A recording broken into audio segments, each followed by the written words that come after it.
So hey homies, welcome back to another novel explanation of Renegade Immortal and I hope कि तुम लोग बहुत ही ज्यादा अच्छे और मजे में होगी। वीडियो में आगे बढ़ने से पहले कहना चाहूंगी कि अगर इससे पहले का एपिसोड अभी तक चेकआउट नहीं किया है तो पहले जाओ और जाके इसे देख लो, वरना यहाँ इस कमाल के चैप्टर में तुम्हें बिल्कुल मजा नहीं आने वाला, क्योंकि यहाँ पर वर्लिन को अपनी जिंदगी का सबसे बड़ा सच पता चलने वाला है। और जितने भी रेनेगेड इमॉर्टल के फीमेल फैंस है और अगर वो भी मेरी तरह ही वर्लिन को बहुत बहुत बहुत ज्यादा पसंद करते हैं तो भाई आज तुम लोगों को ना वर्लिन के लिए बहुत ज्यादा बुरा लगने वाला है। तो वीडियो में आगे बढ़ने से पहले मेक श्योर कि तुमने इससे पहले का वीडियो जरूर देखा हो, और अगर तुमने देख लिया है तो चलो फिर बिना किसी देरी के आज के इस वीडियो को शुरू करते हैं। सो होमीज, जैसा कि हमने लास्ट चैप्टर में देखा था जहाँ पे वर्लिन का सामना यूनिशिया प्लेनेट पर एक मून गेजर सर्पेंट से हो जाता है। ये पूरा का पूरा प्लेनेट ही एक मून गेजर सर्पेंट होता है। साथ ही यहाँ पर वर्लिन को पता चलता है कि ये जो मेटल एलिमेंट है ये और कुछ नहीं बल्कि एक मून गेजर सर्पेंट का बोन होता है। इसी के साथ वर्लिन फिलहाल के लिए यहाँ से वापस चला जाता है। वहीं दूसरी तरफ अकेली लू मेई ने अपने डोमेन की ताकत का यूज करके रानियन प्लेनेट को ऑलमोस्ट डिस्ट्रॉय कर दिया था। अब यहाँ पे वर्लिन आ जाता है और वर्लिन की कल्टीवेशन को देखकर लू मेई भी यहाँ पे हैरान थी। इसी के साथ यहाँ पे वर्लिन को लू मेई प्रोवोक करती है। साथ ही लू मेई के दिल में जो वर्लिन के लिए हेटरेट है उसके चलते वो वर्लिन को यहाँ पे जान से मारने का ट्राई करती है। इसी के साथ इनके बीच बैटल शुरू हो जाती है जहाँ पर वो वर्लिन को अपने इल्यूजनरी डोमेन में फंसा लेती है, जिसके चपेट में वर्लिन बहुत बुरी तरीके से फंस जाता है। और अब आगे होमीज, हमारे इस चैप्टर के स्टार्टिंग में हम देखते हैं कि वर्लिन जो कि उस इल्यूजनरी वर्ल्ड में पूरी तरीके से फंसा हुआ था, तो यहाँ पर लू मेई की एक सिंगल इशारे से अब ये जो फिगर उसके सामने थे वो सारे स्मोक में बदल के वर्लिन की बॉडी के अंदर एंटर होना शुरू कर देते हैं ताकि वो यहाँ वर्लिन का जो ओरिजिन सोल है उसे ही डिस्ट्रॉय कर दे। लेकिन यहाँ पर वर्लिन जो कि सच्चाई जानता था, वो जानता था कि जो लोग उसके लिए मायने रखते थे वो अभी इस दुनिया से जा चुके हैं। साथ ही वर्लिन के ओरिजिन सोल में जो एंशिएंट ड्रैगन की पावर थी उसका कुछ हिस्सा मौजूद था। इसी वजह से लू मेई की ये पावर, या फिर मैं ये कहूँ कि लू मेई का ये जो डोमेन है ये वर्लिन के ओरिजिन सोल को बर्न नहीं कर पाता। और हम देखते हैं कि उस एंशिएंट थंडर ड्रैगन की जो पावर होती है वो यहाँ पर वर्लिन को स्मोक से आजाद करा देती है, जिस वजह से लू मेई का ये इल्यूजन भी खत्म हो जाता है। और अब लू मेई फुल हेटरेट के साथ वर्लिन को देखते हुए कहती है कि वाकई में तुम सच में वही वर्लिन हो जो कि सबसे ज्यादा क्रूअल है। जिसपे वर्लिन उसकी तरफ कोल्ड निगाहों और हेटरेट के साथ कहता है कि मैं क्रूअल नहीं हूँ बल्कि वो तुम हो। अब यहाँ पे हम लू मेई को देखते हैं जैसा कि बहुत गुस्सा आ रहा था और वो कहने लगती है कि मैंने अपनी पूरी जिंदगी दाव पे फोकस किया लेकिन तुमने मुझे फिर वो डोमेन सोल दिया जिस वजह से मेरी वर्जिन बॉडी डिस्ट्रॉय हो गई। तो बताओ इसे तुम कैसे एक्सप्लेन करोगे? क्या ये क्रूअल नहीं है? यहाँ पे लू मेई की आंखों में साफ नफरत देखी जा सकती थी। यहाँ पे हम वर्लिन को देखते हैं जो कि इस मेमोरी को याद नहीं करना चाहता था कि इनके बीच क्या हुआ था, पर यहाँ पे लू मेई ने उसे याद दिला दिया था तो इसे बहुत ज्यादा गुस्सा आ रहा था और फिर वो कहने लगता है कि ये सब कुछ तुम्हारी वजह से हुआ। वैसे भी हमारे बीच उस डोमेन सोल की वजह से जो कुछ भी हुआ वो बस एक एक्सीडेंट था। लू मेई गुस्से के साथ कहती है कि क्या एक्सीडेंट था? यहाँ पे लू मेई पागलों की तरह हंसना शुरू कर देती है और फिर कहती है कि तुम इसे एक्सीडेंट कह रहे हो, ये चीज तुम्हारे लिए एक्सीडेंट है ना, तो फिर मैं तुम्हें आज एक और एक्सीडेंट देती हूँ। यहाँ पे ये कहते साथ ही लू मेई का चेहरा पूरी तरीके से गुस्से से लाल हो जाता है। साथ ही उसके आंखों में एक अलग ही हेट्रेड नजर आ रही थी कि तभी वो अपने बैग ऑफ होल्डिंग को टच करती है। यहाँ पे जो सेलेस्टियल गार्ड था वो भी वर्लिन के सामने आके खड़ा हो जाता है और अब जैसे ही लू मेई अपने बैग ऑफ होल्डिंग को ओपन करती है तो यहाँ से ब्लैक कलर का मिस्ट बाहर आता है और जिसके अंदर फुल हेटरेट और गुस्सा नजर आ रहा था। यहाँ पे चारों तरफ का माहौल बदलने लगता है। आसमान अचानक से अपना रंग बदल देता है, काले बादल आ जाते हैं और यहाँ पे एक ह्यूज वॉर्टेक्स भी बन जाता है। ये हेटरेट इतना ज्यादा भयानक था कि आसपास के 5 किलोमीटर के दायरे को कवर कर लेता है और हम देखते हैं कि ये ब्लैक कलर का जो मिस्ट था ये फुल स्पीड के साथ सेलेस्टियल गार्ड को डॉज करते हुए अब वर्लिन की तरफ तेजी से बढ़ता है। वर्लिन जो कि इस मिस्ट को ही देखे जा रहा था वो इमीडिएटली अपने फिंगर्स का यूज करते हुए यहाँ पर हवा का एक झोंका बनाता है ताकि वो इस मिस्ट को दूर रिपेल कर सके और देख सके कि आखिर इसके अंदर है क्या।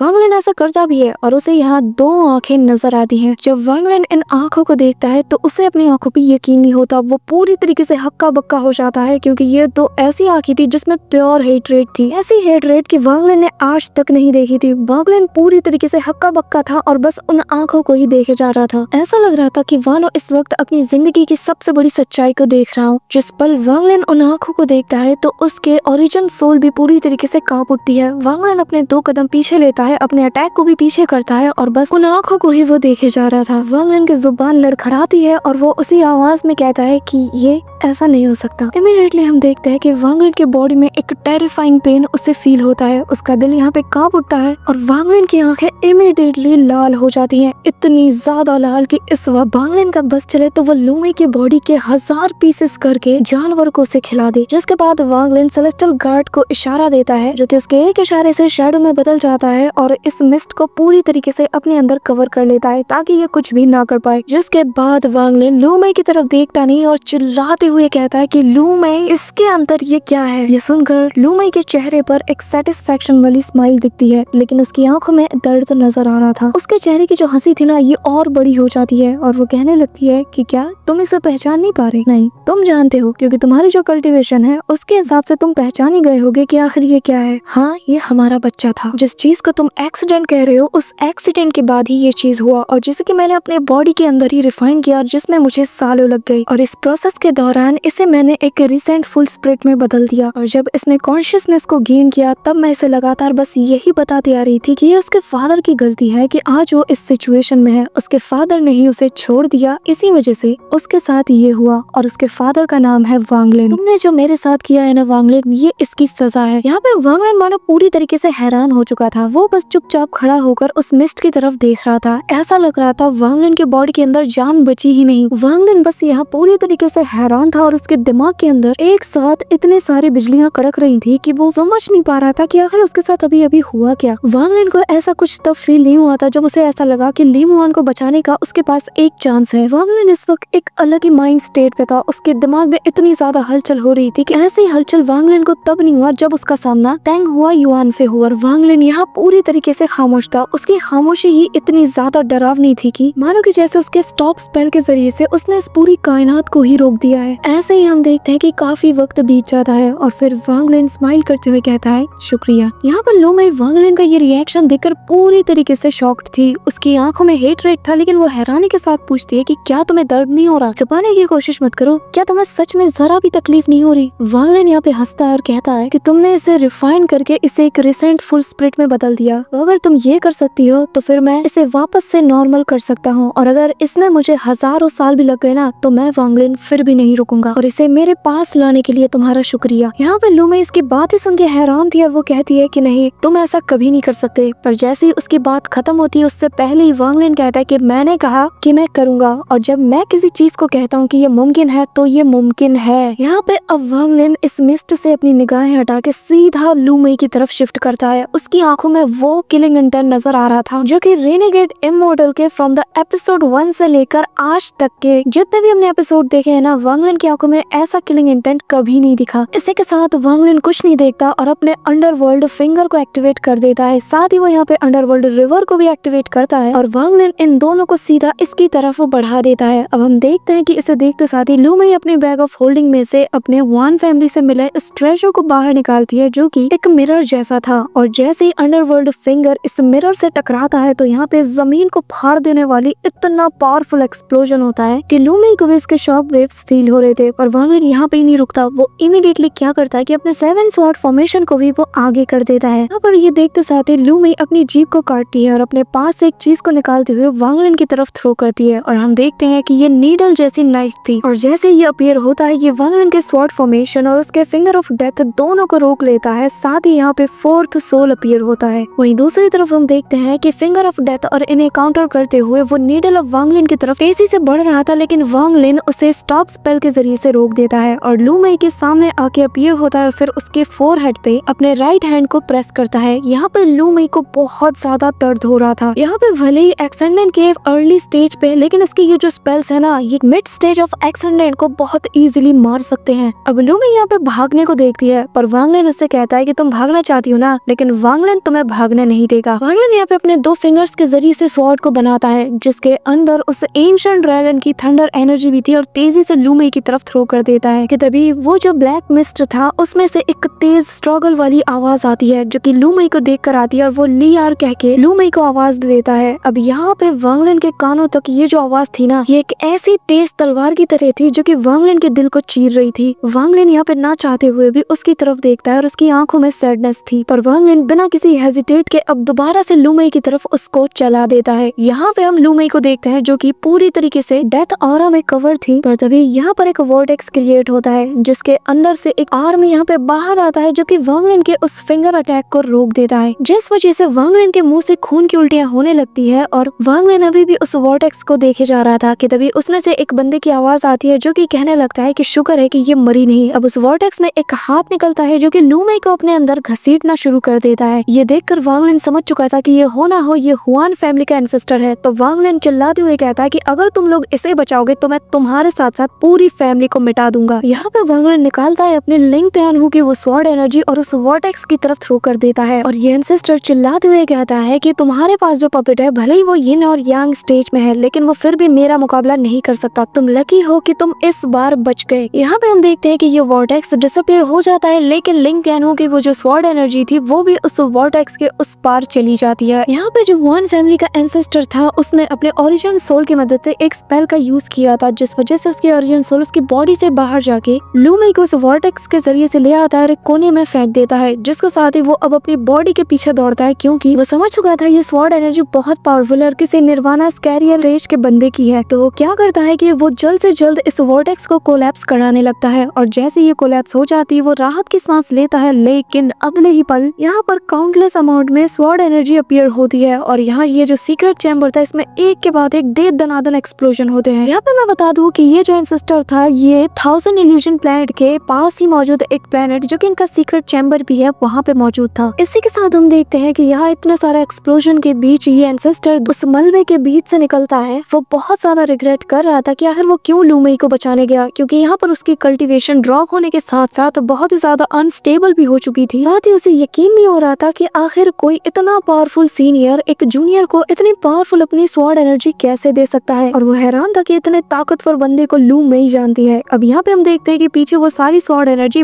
वापस से आपस में गैदर होकर अब इस एंसेस्टर की तरफ दौड़ती है। ये देखकर अब ये एंसेस्टर अपने 10,000 इल्यूजन की पावर का यूज करता है क्योंकि बेसिकली इसका दाव है, लेकिन इसके हाथ में ये अलग कहानी थी। हम देखते हैं कि वो अपने फिंगर में अपने ओरिजिन सोल की भी सारी पावर को इकट्ठा करता है और तेजी से स्वॉर्ड एनर्जी की तरफ थ्रो करता है। यहाँ पे हम देखते हैं कि ये व्हाइट कलर की लाइट उसके फिंगर से निकलती है और उस रे से टकराती है, लेकिन यहाँ पे बहुत बड़ा एक्सप्लोजन होता है पर स्वॉर्ड एनर्जी जो लिंग त्यानहू की थी ये फिर भी आगे बढ़ती है। हालांकि अब तक बहुत कमजोर हो चुकी थी लेकिन इस बंदे की फिंगर के जरिए से इसकी बॉडी में एंटर करती है और इसके बॉडी में जाते साथ ही अब इस एंसेस्टर को एहसास होता है कि वांग लिन के इन वर्ड्स की ट्रू मीनिंग क्या थी कि अगर तुम लोग इसे बचाओगे तो पूरी की पूरी हुआन फैमिली को मिटा के रख दूंगा। ये अपने मन में कहता है कि मैंने तब इसकी बातों को पूरी तरीके से इग्नोर कर दिया था लेकिन अब मैं समझ पा रहा हूँ कि आखिर उसके इन वर्ड्स के पीछे की ट्रू मीनिंग क्या थी। एंसेस्टर अब बुरी तरीके से डर के मारे कांप उठता है और वो अंदाजा लगाता है कि अगर इस लड़के के पास 6 से ज्यादा ये स्वॉर्ड एनर्जी हुई तो सच में ये मेरे पूरे के पूरे हुआन फैमिली को निपटा के रख देगा। अब यहाँ पर वो अंदाजा लगा लेता है कि हो ना हो जिसने भी इसको अपनी स्वॉर्ड एनर्जी दी है वो बहुत ही पावरफुल इंसान है और ये लड़का उस सीनियर के बहुत ही ज्यादा क्लोज होगा। यहाँ पे ये एंसेस्टर बहुत बुरी तरीके से डर चुका था और वो जानता था कि सेकंड स्टेप का जो कल्टीवेटर होते हैं वो कितने ज्यादा टेरिफाइंग होते हैं। अब यहाँ पर वो वांग लिन से बहुत ज्यादा डरा हुआ था। वो यहाँ पे प्लान बनाता है कि अगर माहौल ज्यादा बिगड़ता है तो सबसे अच्छा ऑप्शन यही है कि लू मेई को हैंड ओवर कर दिया जाए क्योंकि अगर वो लड़का लू मेई को जानता है तो वो अलायंस स्टार सिस्टम से ही आया होगा जिसके लिए कि तुम्हारे पास ऑल हेवन स्टोन होना चाहिए वरना कोई भी यहाँ पर नहीं आ सकता या फिर उसके पास अपना पर्सनल ट्रांसफर अरे भी होना चाहिए जो कि यहाँ से कनेक्टेड हो। यहाँ पर ये एंसेस्टर अभी भी कंफ्यूज था कि वांग लिन यहाँ पर आया कैसे, पर उससे भी ज्यादा उसे इस बात का डर था कि अगर दोबारा इसका सामना मुझसे होता है तो मुझे डर है कि ये वॉर सिर्फ 2 लोगों तक सीमित नहीं रहेगी बल्कि 2 बिल्कुल ही अलग टाइप का जो स्टार सिस्टम है यानी कि ऑल हेवन स्टार सिस्टम और अलायंस स्टार सिस्टम, इनके बीच एक बहुत बड़ा बैटल होगा। हो ना हो अलायंस स्टार सिस्टम में किसी ने इसकी मदद तो की होगी वरना ये अकेले कभी यहाँ आ नहीं सकता और अगर 2 अलग ही स्टार सिस्टम के बीच में वॉर होती है तो फिर थंडर सेलेस्टियल हॉल को आना होगा। यहाँ पर हम देखते हैं कि ये बंदा अपनी कुछ प्लानिंग करने लगता है और फिर अपने डिवाइन सेंसेस को जो 1000 इल्यूजन प्लेनेट था इसके आसपास फैलाने लगता है, जिसके बाद वो अपने वॉइस को फैलाते हुए कहता है कि मेरे क्यान फैमिली के पुराने दोस्त और ब्रदर शू, मेरी आप दोनों से एक रिक्वेस्ट है। इसी दौरान सीन वापस से वांग लिन पे शिफ्ट होता है जहाँ पर अब वांग लिन उसी मिस्ट की तरफ देख रहा था जहाँ पे उसे एक बच्चे के रोने की आवाज आ रही थी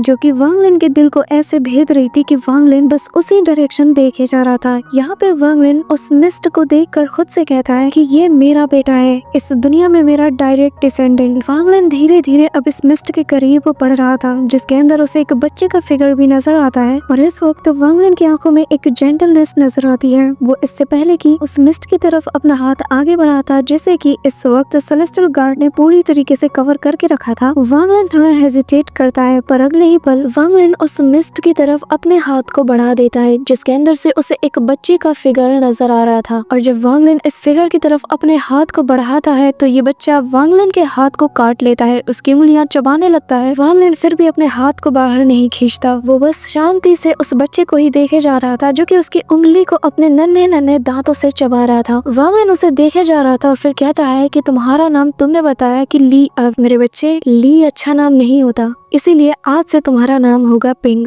वांग पिंग। उम्मीद करता हूँ कि तुम्हारी जिंदगी बहुत ही ज्यादा सुखद होगी, ना कि मेरी तरह। यहाँ पे वांग लिन कुछ देर तक उस बच्चे को देखते रहता है, पर फिर वो यहाँ पे उसके ऊपर कुछ रिस्ट्रिक्शंस को सेट करना शुरू कर देता है, जिसके साथ ही वांग लिन अपने मन में कहता है कि इसके अंदर 100 सालों से जो मेरे खिलाफ नफरत भरी गई है उसे एक बार में तो मैं कभी नहीं मिटा सकता। तो वांग लिन उसके ओरिजिनल सोल का कुछ हिस्सा अलग करके उसे अपने हेवन डिफाइंड बीट के अंदर रख देता है ताकि उसके अंदर जो हेट्रेड है वांग लिन इसे एक्सपेल कर सके। इसी दौरान वांग लिन इसे वापस से अपने पास रख लेता है अपने बैग ऑफ होल्डिंग में। और वही दूसरी तरफ हम यहाँ सन शी को देखते हैं जो कि बेसिकली इसकी क्लोन बॉडी होती है और वो वांग लिन के इस सारे बैटल को देखकर बुरी तरीके से कांप रहा होता है। उसके मुंह से एक लफ्ज नहीं निकल रहा, तो उसके पैर ऐसे कांप रहे होते हैं। वांग लिन इसे देखकर उसे कहता है कि तुम यहाँ से जा सकते हो, पर क्योंकि ये जस्ट एक क्लोन था जो कि कोर फॉर्मेशन का था तो बेचारा यहाँ से डर के मारे हिल तक नहीं पा रहा था। वांग लिन को ये देखकर बेचारे के लिए थोड़ा बुरा भी लगता है और ऊपर से वांग लिन ने इससे सेलेस्टियल जेड्स भी लिए थे ताकि वो इसे प्रोटेक्ट करे। तो वांग लिन उससे कहता है कि ठीक है फिर, अब जबकि मैंने तुम लोगों से सेलेस्टियल जेड्स लिए थे तो मैं तुम लोगों की मदद जरूर करूंगा। अब बाकी के दो यहाँ पे नहीं है तो अगले आने वाले 100 साल तक के लिए मैं उनके फैमिली को प्रोटेक्ट करूंगा। और रही बात तुम्हारी, तो मैं तुम्हारी कल्टीवेशन को बूस्ट कराने में मदद कर सकता हूँ, लेकिन इसके आगे सब कुछ तुम्हें संभालना होगा। अब यहाँ पे वांग लिन निकालता है अपना अंडरवर्ल्ड रिवर और वो यहाँ पे उसका यूज करके सांशी से कहता है कि इसके अंदर जाओ और कल्टीवेट करने में फोकस लगाओ। इसी के साथ वो यहाँ पे सांशी को पकड़ता है और अपने अंडरवर्ल्ड रिवर के अंदर थ्रो कर देता है। साथ ही यहाँ पर उस 8 रैंक पिल के ऊपर लगे उस वैक्स कोटिंग को भी वांग लिन यहाँ पे क्रश करके उसे भी अंडरवर्ल्ड रिवर के तरफ थ्रो कर देता है। अब ऐसे ही 3 दिन बीत जाते हैं और हम देखते हैं कि सांशी अपनी आंखें खोलता है और जैसे ही वो उस अंडरवर्ल्ड रिवर से बाहर आता है तो वो बहुत ही इज्जत के साथ वांग लिन को देख रहा था, क्योंकि 3 दिन में ही ये ऑलरेडी सोल ट्रांसफॉर्मेशन के मिड स्टेज पे पहुंच चुका था। अब वांग लिन आसमान की तरफ देखते हुए कहता है कि हुआन फैमिली को मुझसे कोई नहीं बचा सकता। यहाँ पे वांग लिन सांशी से कहता है कि तुम्हें फिलहाल के लिए बाकी के 3 फैमिलीज के मेंबर्स को प्रोटेक्ट करना है और यहाँ के मैटर्स को हैंडल करना है जब तक मैं वापस नहीं आता। तो साथ ही किसी मीटियोर की तरह वांग लिन 1000 इल्यूजन प्लैनेट की तरफ रवाना हो जाता है। वो यहाँ पे अपने स्टार कंपास के ऊपर बैठा था, उसके पास एक जेट था जिसमें कि सांशी ने 1000 इल्यूजन प्लैनेट को मार्क कर दिया था। तो अब वो तेजी से उसी डायरेक्शन बढ़ रहा था, लेकिन इन 3 दिनों के दौरान वांग लिन ने फुल प्लानिंग कर रखी थी कि आखिर वहाँ जाके वांग लिन कैसे हुआन फैमिली पे कहर बन के टूटेगा। और वांग लिन एक बात अच्छे से जानता है कि हुआन फैमिली में सिर्फ एक ही बंदा है, यानी कि उनका एंसेस्टर जो कि सेकंड स्टेप पे जा चुका है और इसके अलावा कोई भी दूसरा बंदा इस स्टेप पे नहीं होगा। इसी दौरान हम यहाँ पर 1000 इल्यूजन प्लैनेट पर देखते हैं जहाँ पे ऑलरेडी हुआन फैमिली का जो एंसेस्टर है इसने सारी तैयारी करके रखी थी। उसने यहाँ पर अपने फैमिली के सारे जो टॉप डिसाइपल्स और टॉप मेंबर्स थे उन सभी को जो साउथर्न एरिया है इस प्लैनेट का वहाँ पे गैदर कर लिया था। साथ ही यहाँ पर उसने अपने हुआन फैमिली का जो प्रोटेक्शन बैरियर है से भी यहाँ पे पूरी तरीके से सेट कर लिया था, क्योंकि वो कोई भी रिस्क नहीं लेना चाहता था। इसी दौरान हमें बताया जाता है कि इस 1000 इल्यूजन प्लैनेट पे मेनली 3 फैमिलीज हैं जो कि रूल करती है। सबसे नंबर 1 पे कियान फैमिली, जिनके पास इस प्लैनेट के नॉर्दर्न और जो ईस्टर्न एरिया है वहाँ पे ये लोग रूल करते हैं। और दूसरे नंबर पे आती है हुआन फैमिली और तीसरे में आती है शू फैमिली जो कि प्लैनेट डोंगलिन से बिलोंग करती है। यहाँ पे हम कियान फैमिली जिसके अंदर 3 ऐसे कल्टीवेटर्स हैं जो कि सेकंड स्टेप पे कदम रख चुके हैं और इनमें से एक कल्टीवेटर यानी कि इनका एक एंसेस्टर तेजी से वांग लिन की तरफ चार्ज करता है। वो यहाँ पे 1000 इल्यूजन प्लैनेट के बाहर जाके बैठ जाता है और वांग लिन का इंतजार कर रहा था। यहाँ पे 12 दिन बीत जाते हैं, वांग लिन भी यहाँ पे पहुंच जाता है और जैसे ही सिल्वर कलर की रे इस बंदे को नजर आती है तो वो वांग लिन से कहता है कि वहीं रुक जाओ। यहाँ पर ये क्योंकि एक यिन स्टेज का कल्टीवेटर है तो इसके वर्ड में एक पावर था। वांग लिन का कंपास वहीं पे रुक जाता है और वांग लिन समझ जाता है कि आखिर ये बंदा यहाँ क्यों आया है। अब यहाँ पे हमें बताया जाता है कि इस एंसेस्टर का नाम है कियान क्यूजी। बेसिकली हुआन फैमिली और इसके बीच में एक समझौता हुआ था कि अगर वो उसके लिए इस बंदे को मार देगा तो वो हुआन फैमिली का ट्रेजर इसे दे देगा। कियान क्यूजी वांग लिन से कहता है कि क्या तुम हुआन फैमिली के एंसेस्टर के लिए यहाँ आए हो, जिस पे वांग लिन बहुत कोल्ड वे में कहता है एग्जैक्टली। इसी दौरान यहाँ पर कियान क्यूजी जैसे ही वांग लिन के पास उस पपेट को देखता है, यानी कि सेलेस्टियल पपेट को, तो उसकी रूह अंदर से कांप उठती है और वो मन में हैरानी के साथ कहता है कि आखिर ऐसी कौन सी फैमिली होगी जिसके पास एक ऐसा मिस्टीरियस मेथड है कि वो लोग एक यिन यान स्टेज के पपेट को रिफाइन कर सके। और तभी इसके मन में आता है लालच और वो वांग लिन से कहता है कि इस पपेट को मेरे हवाले कर दो, फिर मैं तुम्हें यहाँ से जाने दूंगा। वांग लिन को अब आता है गुस्सा और वो जानता है इसके पास अभी भी लिंग त्यानहू की बाकी की 2 स्वॉर्ड एनर्जी बची हुई है, तो वो अपने पपेट से कहता है किल। इसी दौरान यहाँ पर उस पपेट की बॉडी से गोल्डन एनर्जी निकलती है जो कि एक गोल्डन फिगर का फॉर्म लेती है और तेजी से एक पंच सीधा कियान क्यूजी की तरफ थ्रो करता है। पर वांग लिन यही नहीं रुकता, वो यहाँ पर अपना सेलेस्टियल बीस्ट यानी कि थंडर बीस्ट को बाहर निकालता है और जैसे ही कियान क्यूजी उसके पंच को रोकता है तो अगले ही पल उस सेलेस्टियल बीस्ट को देख के पूरी तरीके से दंग रह जाता है और वो कहने लगता है कि ये तो वही है, अब मैं समझ गया कि आखिर तुम्हारे पास ये रिफाइन किया हुआ पपेट कैसे आया और तुम्हारे पास ये बीस्ट भी क्या कर रहा है और तुम्हारे पास ये पावरफुल स्वॉर्ड एनर्जी क्यों है, क्योंकि असल में तुम थंडर सेलेस्टियल टेम्पल से आए हो।